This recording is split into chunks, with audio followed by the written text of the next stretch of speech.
有團體同埋議員都歡迎保安部隊薪俸獲得調升，認為有助提升警隊嘅士氣。不過，亦都指出要提高保安部隊整體質素，最重要嘅係檢討整個保安部隊管理制度。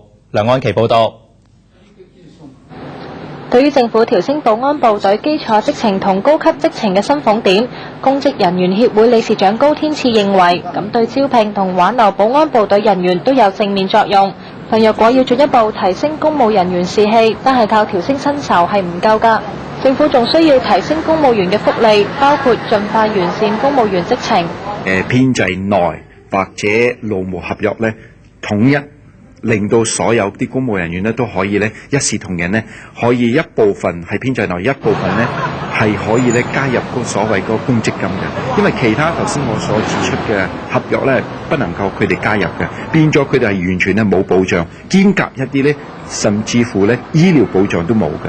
佢又敦促有關嘅草案盡快拎到立法會審議。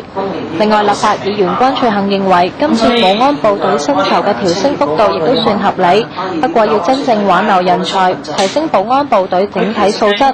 關翠杏話，最重要嘅係檢討整個保安部隊嘅管理制度，穩定隊伍士氣。加薪佢並唔係解決警隊嘅素質同能力提升嘅唯一條件，因為佢仲需要嘅係咩呢？係一個制度嘅管理同完善。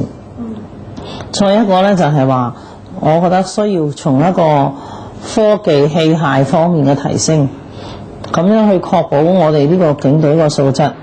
行政會琴日完成討論重組保安部隊以及保安部門職程法律草案，調升基礎職程同高級職程嘅薪俸點。